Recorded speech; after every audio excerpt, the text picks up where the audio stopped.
Today, I'm going to show you how I got my new highest rank this season. So for some context, I was pretty much cruising at around like a top 1,000 to 2,000 range throughout the entire season. So I was playing at a very respectable sort of chill trophy range. I wasn't trying to like play too much. I was not trying to like force myself to go overboard because I know that can definitely lead to burnout if you definitely try to do things excessively. So I think a good balance definitely worked out for me, but I actually learned about badges a few days ago, so I do have sneak peeks to certain the updates like that now that I'm a super creator. So I did discover the upcoming badges that were coming a few days before I publicly announced it, and that's sort of when I decided to lock in because I am going to be trying to push for a pretty respectable badge next season. I think my goal personally is going to be top 100. I don't know if I could really, I don't know if I could really get higher than that, like I guess reliably. But I definitely will try to go at least top 100. Obviously, higher is going to be very good. Maybe top 50 would be really good as well. But I do want to get a pretty good badge finish. So I decided to try to push in the last week after I found out that badges were coming out here. But we are going to get an Inferno Tower. And I think I will just take this short time to just sort of cycle quickly. I've been playing a lot better in my opinion here.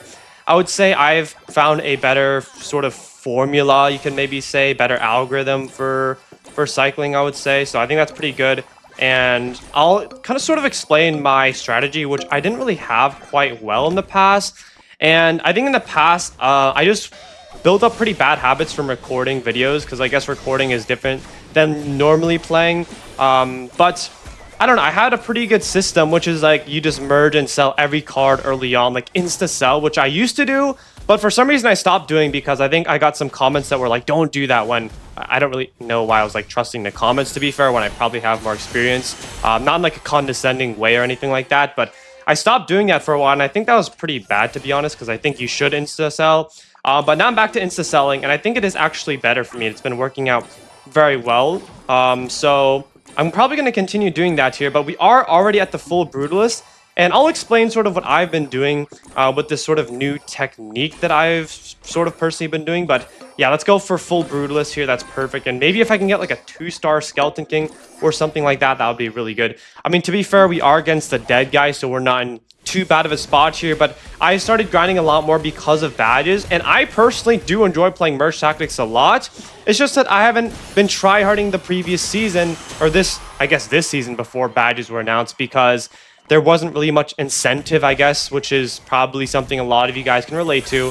There wasn't much incentive, even though I like the game. But now that there's actually incentive, I'm super glad. I'm going to be glad to grind the game is sort of what I'm saying here. And I want to get an early start and sort of refine my skills here that maybe I haven't been, doing very well lately. I want to try to refine those skills and improve before the badges come out. So that's sort of why I've been grinding.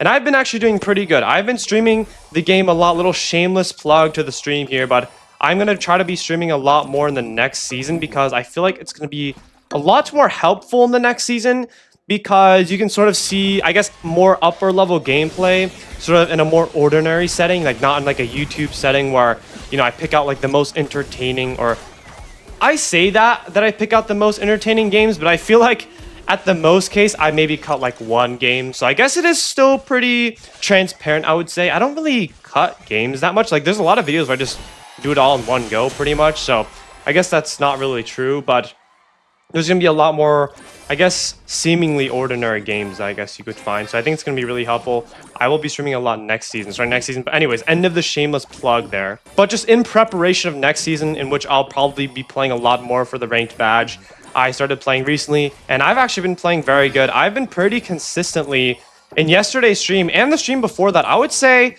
when I put my mind to it, I was pretty consistently maybe in the top, like at least 100. But in a lot of cases, top 50. So I've been playing pretty well recently, I would say. And I guess let's block the Monk here. That's a huge card we need to block. I've been definitely improving, or at least sort of getting back to like my base form, I would say, in the past, which is, really good. And unfortunately, we're going to take a crap ton of damage here, which sucks because a lot of his cards are low HP. But we are going to get that 3-star Archer Queen, which is going to help a lot. Let's also take his Monk, and we just need to block a lot of cards here. I think I need to do a better job of blocking in the videos, because to be fair, a lot of my videos are more just yapping, where I have to talk at the same time that I play, so it's pretty distracting here. But we also block the GK because this guy has GK. But hopefully we can take this guy out and go for a top 2 finish at least in this game. But I've been pretty consistently top 50, I would say. Whenever I try to put my mind to it, I'm at least top 100 though consistently, which is pretty good given the fact that today is end season. At the time I'm recording this video, we have less than 3 days left of the season, so that's pretty good. But immediately, guys, I need to block this guy. We need to go Mega Knight, Executioner as well. And these cards are very important to block. If he gets the Executioner, I might be a little screwed here because the Executioner is probably the best 3-star, 3 elixir cost card in my opinion. He doesn't get it though. He gets the Mega Knight, which kind of sucks. But if I can at least get the Executioner here, we should be in a good spot. Okay, we actually just got the Executioner. That's super good. And at this point, we block all of his other cards here. But maybe if I can just sort of take another problematic card that he has, I think I'll also switch probably my placement last second. Just try to switch the Queen last second, I would say.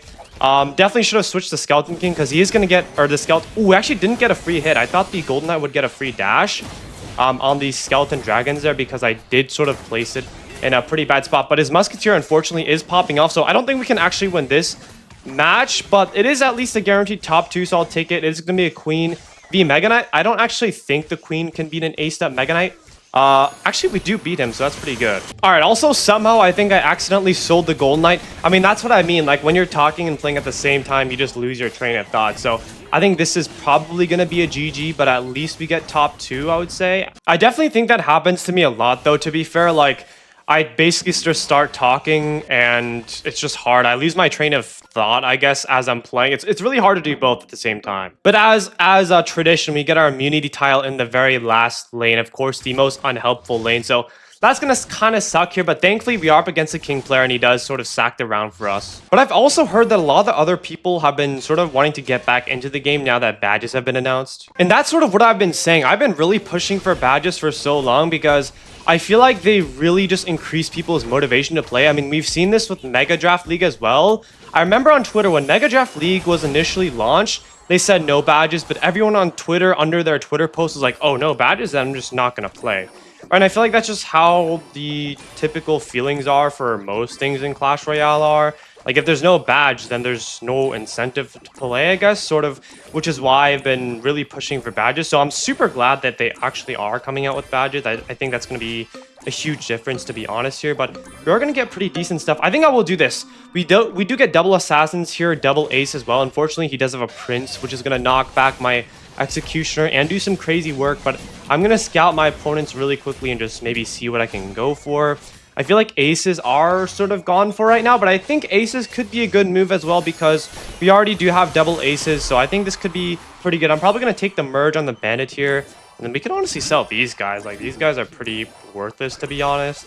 And then I just probably need to cycle a bit of elixir. I think I'll actually sell that for the Mega Knight. And then now we need the monk and the bandit, which I could probably get, to be fair. Let's just upgrade him. And then we need to go bandit here. If I could, musketeer is also pretty good though. Let's go bandit though.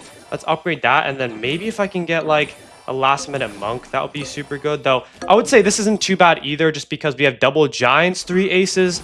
Not quite the best trait, to be fair. The monk would be a lot better, but we just didn't get that, I don't think, so that's probably fine for now, I guess. But I've really been pushing for badges, so I'm super excited about that. And I've actually pulled into Sir Tag's stream earlier today. I was doing some homework, and he actually said he might get into the game more, actually, now that badges are in.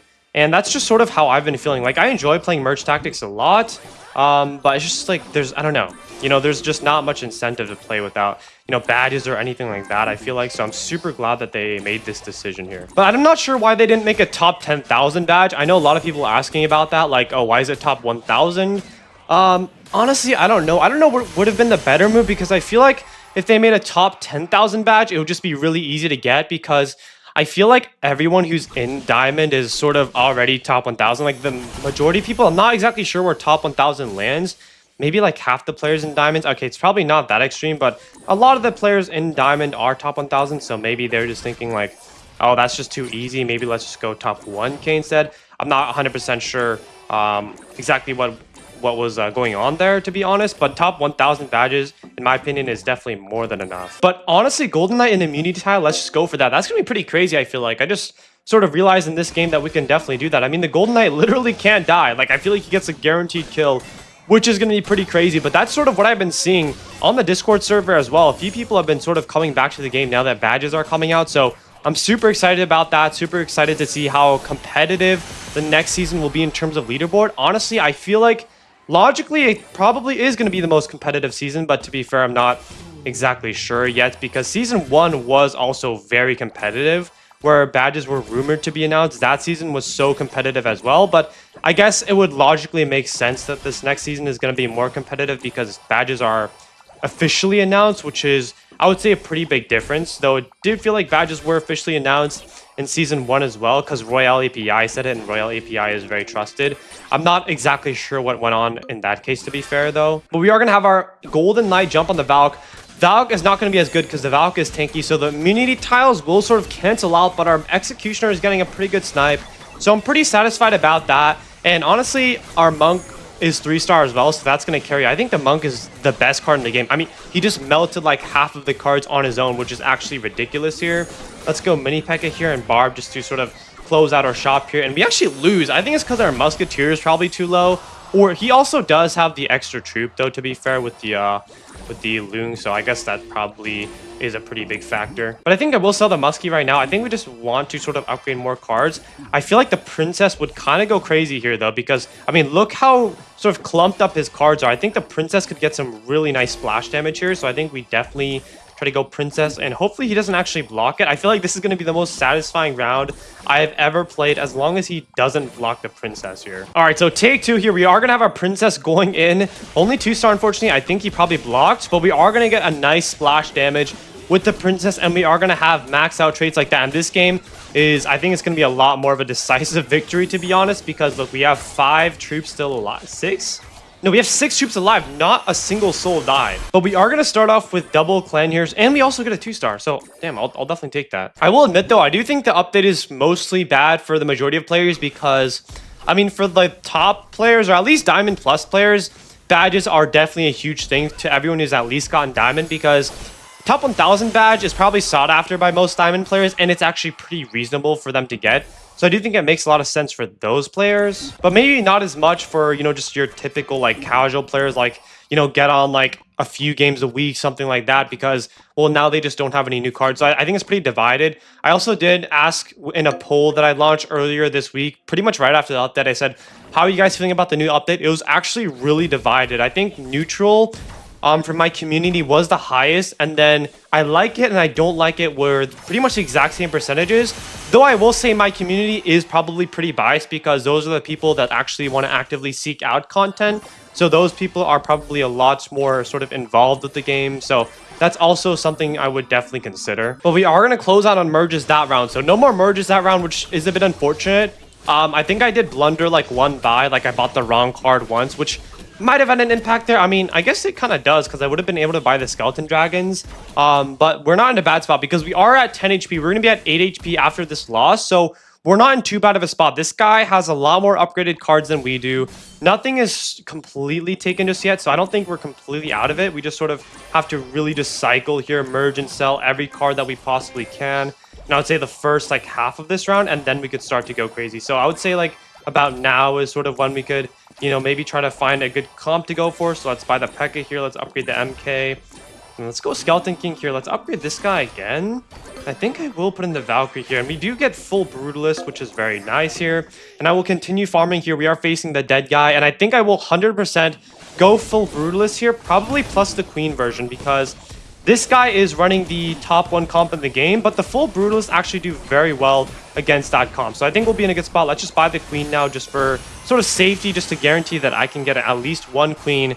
And yeah, this guy's comp is actually ridiculous here, but I think I probably will be able to maybe counter it if I can get some pretty good merges in. At least a 2-star Queen is ideal. I could also do Barb variant. So Barb variant is also pretty good, but honestly, we'll see. I think I'll just keep merging and selling here. But this guy is going to have a very leveled up comp here. I think I probably will try to block him early here. Maybe let's upgrade the Skeleton King. That's really nice. Let's go E-Giant as well.